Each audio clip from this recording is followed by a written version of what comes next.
One of the dirty little secrets of poverty is that it's caused not only by very low incomes, but often by, frankly, some bad spending decisions. And frankly, those are often by men because of the difference between the ways men and women spend money.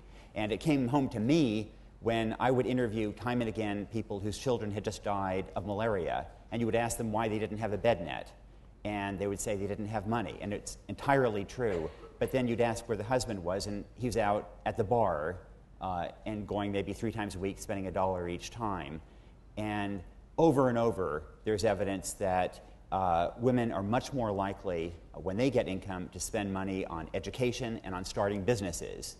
And when the stakes are so great, when a bed net can save one's children's lives, then that kind of, then empowering women so that they have greater control over the purse strings makes just a phenomenal difference in the life of that family, in the village, and in the larger community. And I kind of feel like I've just betrayed men all over the world. You have, actually. We're dealing with a world full of sexism. So we're talking about empowering against also, not just poverty, but against that as well.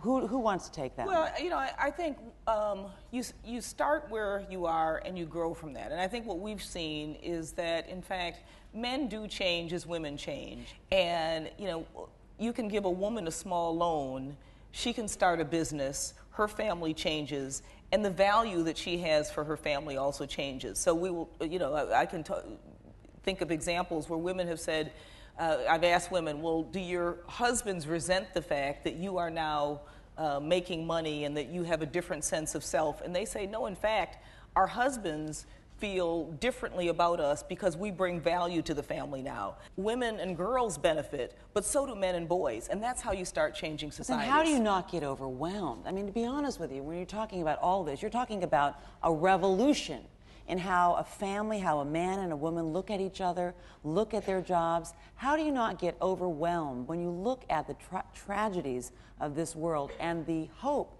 that you're saying women can provide against so much? Natalie? Well, I think you get the hope from the individuals you meet. When you see someone who you see these women in the film, and you meet these women when you travel, who are in positions that you imagine if you were in yourself, you would be desolate and, you know, in despair.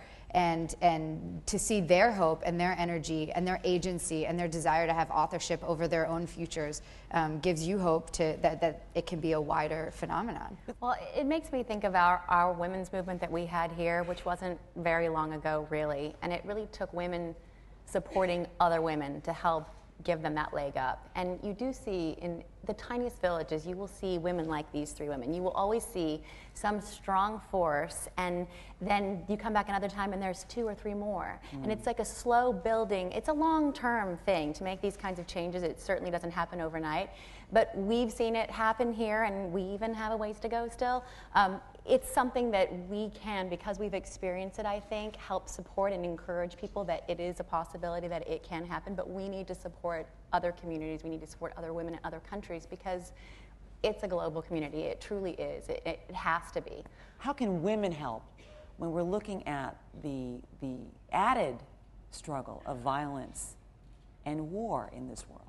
You know, it's interesting, and I'm often asked who are the most interesting people I've met, who are the leaders that I admire the most, and I always say it's the ordinary women that I met all over the world. I've been to obviously all 3 of the places in the movie and many others, and I do admire these women, as you were talking about, Christy, that are really the force in their community and then can push forward. I think that what we are seeing now, though, is an additional tragedy. I think there was a story today in the New York Times about that there's deglobalization, and that, in fact, is hurting, and it's hurting primarily women because they have been the newest members of economic societies, and even though women are known for paying back loans, I think that it really is hurting very badly and is going to require even more support.